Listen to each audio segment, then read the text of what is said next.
வள்ளி வேலன் சீரியல்ல என்ன நடக்குதுன்னு பார்க்கலாம் வாங்க வீடியோக்குள்ள போகலாம். நம்ம குடும்பத்தை அழிக்கிறதாவும் கொலை பண்ணுறதாவும் வேதநாயகி என்கிட்ட சொல்லி மிரட்டுறா. நீங்கள் எதுக்கும் பார்த்து ஜாக்கிரதையாக இருப்பாங்கிறாங்க ஜானகி.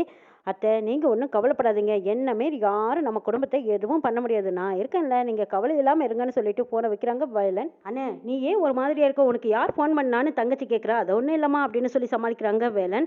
அப்போ தான் முத்து வந்து ஃபீஸ் கட்டி எடுத்து போட்டு விட்றாங்க. போட்டு விட்டதும் கரண்ட் வந்துருச்சு. அடடே லைன்மேன் வந்ததும் அந்த ஃபீஸ் கட்டியை பிடிங்கி அவர்த்தியாக தான் வச்சிருக்காங்க, நாம தான் சரியாக கவனிக்கல. இப்போ பார் ஃபீஸ் கட்டியை போட்டு விட்டதும் கரண்ட் வந்துருச்சுங்கிறாங்க. ரேணுகா முகத்தில் கரிய பூசின மாதிரி ச்சே நாம செஞ்ச தப்பை எப்படியோ சரி பண்ணிட்டாங்களேன்னு நினைக்கிறாங்க. சரி கரண்ட் வந்துருச்சால எல்லாரும் உள்ளே போங்கங்கிறாங்க வேலன். இல்லை நீங்கள் எல்லாரும் போங்க, நான் இங்கேயே இருக்கேங்கிறாங்க. என்னப்பாச்சு எல்லாத்தையும் உள்ளே அனுப்பிட்டு நீ மட்டும் இங்கே என்ன பண்ண போற, நீயும் வான்னு கூப்பிடுறாங்க. சரி நானும் வரேன்னு வேலனும் உள்ளே போய் கதவு சத்துறாங்க. வேலன் வள்ளிகிட்ட சொல்கிறாங்க, வேதநாயகி மேடம் வேலனோட குடும்பத்தை ஒன்றும் இல்லாமல் பண்ணிடுவேன் பாருன்னு அம்மா கிட்ட மிரட்டினாங்களா. அம்மா ஃபோன் பண்ணி பயந்துருக்காங்கங்கிறாங்க. நீங்கள் பயப்படாமல் இருங்க, நான் என்னன்னு பார்த்துட்டு வந்துடுறேன்னு சொல்லிட்டு வேலன் வெளியில் வந்து காத்துக்கிட்டு இருக்காங்க. இந்த பக்கமாக ரேணுகா வேலனையே பார்த்துக்கிட்டு நிற்கிறாங்க. வேதநாயகி மேடம் ஏதோ பண்ணி எப்படியோ வேலனுக்கும் வள்ளிக்கும் ஃபர்ஸ்ட் நைட் நடக்க விடாமல் பண்ணியிருக்காங்க. நல்லதா போச்சு, வேலன் இப்போ என் கண்ணு முன்னாடியே உட்காந்துருக்கான் அப்படின்னு பார்த்துட்டு இருக்காங்க. வள்ளியும் கொஞ்சம் நேரத்தில் வெளியில் வராங்க. மேடம் நீங்கள் எதுக்கு வெளியில் வந்தீங்கன்னு கேட்குறாங்க. அதெல்லாம் ஒன்றும் இல்லை, நீ வெளியில் இருக்கும்போது நான் எப்படி உள்ளே இருப்பேன், அதான் உங்ககிட்ட கொஞ்சம் நேரம் பேசிட்டு இருக்கலாமேன்னு வந்தேங்கிறாங்க. ஐயோ அம்மா பார்த்தா பிரச்சனை ஆயிடுமேங்கிறாங்க. அம்மா வந்தாங்கன்னா உங்ககிட்ட நான் சண்டை போடுற மாதிரி நான் சமாளிச்சுக்குவேங்கிறாங்க. அப்படியா, சரி சரி, ஏதோ வேதநாயகி மேடம் ஏதோ ஆளுகள் அனுப்புனாங்களாமே, அவங்க வரட்டும்னு நான் எதிர்பார்த்துட்டு இருக்கேங்கிறாங்க வேலன். வள்ளியும் வேலனும் அங்கே கொண்டு இங்கே கொண்டு எப்படியோ அப்படி இப்படி பேசிட்டே வள்ளி தூக்கம் வந்துடுது. வள்ளி கட்டிலில் படுத்து தூங்கிடுறாங்க. அசந்து தூங்கினதுக்கு அப்புறமா வேலன் ஒரு பெட்ஷீட் எடுத்து வள்ளிக்கு போத்தி விட்டுறாங்க. அப்படியே பொழுது விடிஞ்சிருது. பொழுது விடிஞ்சு விடியாதுக்கு முன்னாடியே ஜானகி அம்மா ஃபோன் பண்ணி வேலா அங்கே என்ன நடந்ததுன்னு கேட்குறாங்க.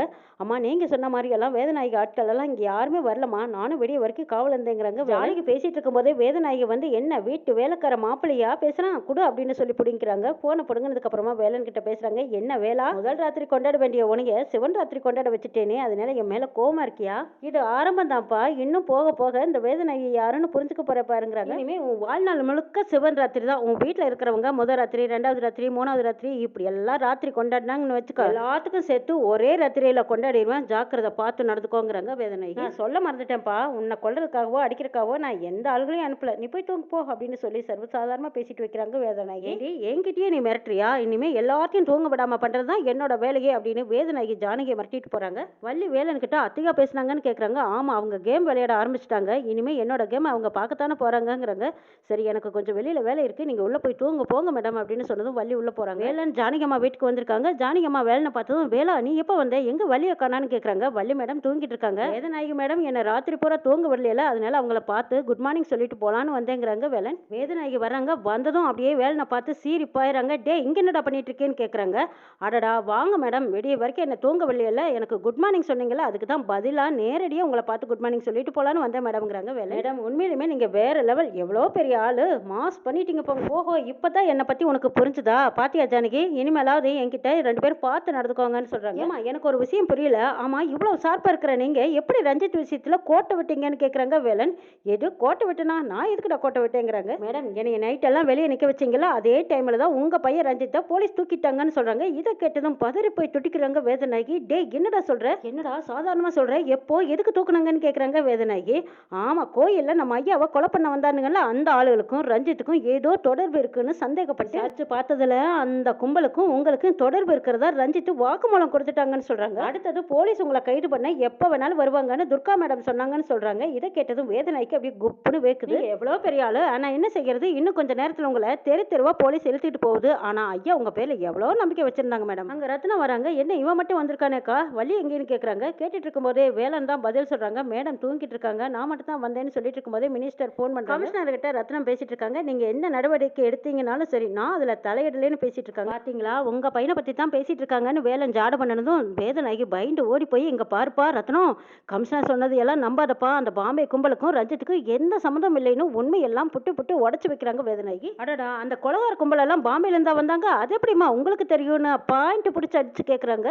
ரத்தனத்துக்கு சந்தேகம் வருது. அப்போ ரஞ்சித் வராங்க. ரஞ்சித்தை பார்த்ததும் டேய் ரஞ்சித் நீ எப்படிடா வந்த, போலீஸ் உன்னை பிடிச்சி போட்டதா இந்த வேலன் சொன்னானேன்னு சொல்லிட்டு இருக்கும்போது ரத்தனத்தையும் பார்க்குறாங்க வேலனையும் பார்க்குறாங்க. அம்மா என்னம்மா ஆச்சு உங்களுக்கு, நான் காலையில் சீக்கிரமே எந்திரிச்சிட்டேன், போர் அடிக்குதுன்னு வெளியில் போனேன், காப்பியை குடிச்சிட்டு இப்போ தான் உள்ளே வரேங்கிறாங்க ரஞ்சித். அக்கா என்னாச்சுக்கா உனக்கு, ஏதோ பதறி போய் என்கிட்ட வந்து ஏதோ சொன்னேன், இப்போ ரஞ்சித் வெளியில் போய் காப்பி குடிச்சிட்டு வந்ததா சொல்கிறான், என்னாச்சு உனக்கு, ஏன் இப்படி பதறேன்னு கேட்குறாங்க. இல்லைப்பா கமிஷனர் உங்ககிட்ட என்ன சொன்னாங்கன்னு கேட்குறாங்க வேதநாயகி. அது ஒன்றும் இல்லைக்கா, கட்சியில் இருக்கிறவன் ஏதோ ஒரு ஊழல் பண்ணிட்டானா அவனை அரெஸ்ட் பண்ணுறதா சொல்லிட்டு இருக்காங்க. அதில் நான் தலையிட விரும்பலைன்னு நான் சொல்லி விலகிட்டேன்க்கா. கமிஷனர் அதை பற்றி தான் என்கிட்ட பேசினாங்கன்னு சொல்கிறாங்க ரத்னம். நானும் கட்சி ஆஃபீஸ்க்கு போயிட்டு நம்ம ஆளுங்களை எல்லாம் தலையிட வேண்டாம்னு சொல்லிட்டு வந்துடுறேன் சரியாக்கா அப்படின்னு சொல்லி ரத்னம் வெளியில் போகிறாங்க. என்னம்மா பயந்துட்டீங்களா? நீங்கள் நைட் கேம் விளையாடுனீங்க, பகலுக்கு நான் கேம் விளையாடிட்டேன், பயந்துட்டீங்களான்னு கேட்குறாங்க. ஏன்னு கத்துறாங்க வேதனாகி. இப்படி எல்லாம் கத்தாதீங்கம்மா, டென்ஷன் ஆகாதீங்க. உங்கள் பையனை நானே போலீஸில் பிடிச்சி கொடுக்க வேண்டியதாக போயிடும். ஏன்னு கேட்டிங்கன்னா போய் யாரை பார்த்தான், யாரையெல்லாம் வரவழைச்சான், எதுக்காக செஞ்சாங்கிறது எல்லாம் எனக்கு தெரியும். நான் சொல்றது உங்களுக்கு எதுவுமே புரியலையா? வாயை முடிக்கிட்டு அமைதியா இருங்க, இல்லைன்னா ஒண்ணுக்கு ரெண்டா உங்க வாயாலேயே சொல்லும்படி ஆகி போயிடும். அதுக்காகத்தான் நான் சொன்னேங்கிறாங்க. வேதனாகி கோவத்துல போறாங்க. பின்னாடியே ரஞ்சித்தும் ஓடுறாங்க. எப்ப அங்க என்னதான் நடக்குதுன்னு கேக்குறாங்க ஜானகி. இன்னும் மாமா உங்களுக்கு புரியல? நைட்டு அவங்க ஒரு பொய்ய சொல்லி எங்களை தூங்க விடாம பண்ணாங்க. அதுக்கு தான் நானும் பதிலுக்கு ஒரு பொய்ய சொன்னேன். அவங்கள அலற விட்டேன் சரியாங்கிறாங்க. அடா, இதுக்காகவா நீ வள்ளியை தனியா விட்டுட்டு இங்க வந்தேன்னு கேக்குறாங்க ஜானகி. அடடா ஆமால, எப்பவும் 8 மணி வரைக்கும் தூங்குறாள். எங்க வீட்டுல எல்லாம் 6 மணிக்கே எழுந்திருக்கலைன்னா கலவரமே நடந்துரும். நான் போயிட்டு வரேன்ட்டு போறாங்க வேலன். வேணி காப்பி எடுத்துட்டு வந்து அவங்க வீட்டுக்காருக்கு, எங்க இவ்வளவு நேரமா எங்கெங்க போனீங்க, இந்தாங்க காப்பி குடிங்கிறாங்க. ஆமா, கார்பரேஷன் வண்டியில வச்சு அழைச்சிட்டு வந்தீங்க பாருங்க, மீன் வண்டியிலையும் அந்த வண்டி இந்த வண்டியில போய் உடம்பெல்லாம் வலியா இருக்குங்கிறாங்க. ஆமாமா, உன் வீட்டுக்காரரு வீட்லயே உட்காந்து உடம்பு வலி வருதுன்னு சொல்றதுக்கு இப்படியாவது போயிட்டு வந்தா ஒன்றும் தப்பு இல்லைங்கிறாங்க முத்து. உங்க அப்பனுக்கு லொல்ல பாத்தியா வேணி, நான் வேலைக்கு போகலைங்கிறத எப்படி சொல்லி குத்தி கட்டுறான் பாருங்கிறாங்க. எங்க சும்மா இருங்க, ஏதோ 3 வேளை போட்டாட்ட சாப்பிட்டுட்டாவது இருக்கீங்க, அதையும் என்னையும் பேசி அதையும் கெடுத்துக்காதீங்கன்னு வேணி அடக்குறாங்க. வேலனோட தங்கச்சி காப்பி கேட்குறாங்க. காப்பி கொடுக்குறதெல்லாம் இருக்கட்டும், முதல்ல உங்க அண்ணனை போய் எழுப்பு போங்கிறாங்க பேச்சு. உனக்கு ஏதாவது விவஸ்தை இருக்கா? புதுசா கல்யாணம் பண்ணவங்களை போய் எழுப்ப சொல்றீங்க, உனக்கு விவஸ்தை இருக்கான்னு கேட்குறாங்க. ஆமா, நம்ம வீட்டுல எல்லாம் 8 மணி வரைக்கும் தூங்குனா வீடு விளங்குமா, நானே போய் எழுப்புறேன்ட்டு போறாங்க பேச்சு. வேளான்னு சத்தம் போடுறாங்க. வள்ளி தான் கதவை திறந்துக்கிட்டு வராங்க. ஏமா எங்க வேலனை காணான்னு கேட்குறாங்க. அவர் காலையிலேயே எழுந்திரிச்சு நேரமே கிளம்பி போயிட்டாருங்கிறாங்க. எது காலையிலேயே கிளம்பி போயிட்டானா? அவன் போனதும் நீங்க வெளியில வர வேண்டியதானுங்கிறாங்க பேச்சு. வசதியில அசந்து தூங்கிட்டேன்னு சொல்லிட்டு இருக்கும்போது அந்த பக்கமா வேலன் வந்துடுறாங்க.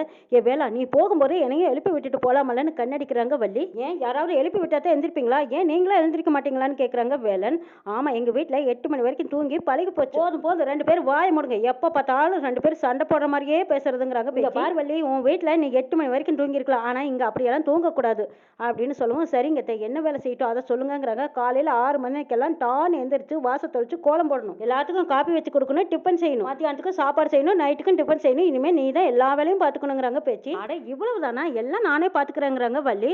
அம்மா வள்ளி, இதெல்லாம் நீ செய்யறேன்னு சொல்றீங்க, இதெல்லாம் ரொம்ப கஷ்டமாங்கிறாங்க முத்து. பரவாயில்ல மாமா, இதெல்லாம் எனக்கு ரொம்ப ஈஸி தானுங்கிறாங்க. அப்புறம் என்ன, அவளே ஈஸின்னு சொல்லிட்டால, அவளே எல்லாம் செய்யட்டும், யாரும் இவளுக்கு ஹெல்ப் பண்ணக்கூடாதுங்கிறாங்க பேச்சு. நீங்க பாவம், நீங்க எவ்வளவு வேலை அத்தனை வேலை இழுத்துப்பட்டு செய்வீங்கிறாங்க.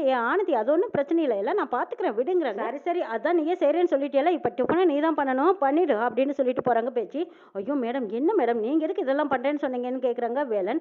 அட விடு, இதெல்லாம் சாதாரண பிஃபி மேட்டர், ஊதி தெளிர்வன் பாருன்ட்டு போறாங்க. வள்ளியோட அசால்ட்டான பேச்சு பேச்சி அம்மாவை சமாதானப்படுத்துறாங்க. வள்ளியை ரொம்ப பெருமையோடு பாக்குறாங்க. என்ன நடக்குதுன்னு நாளை பார்க்கலாம்.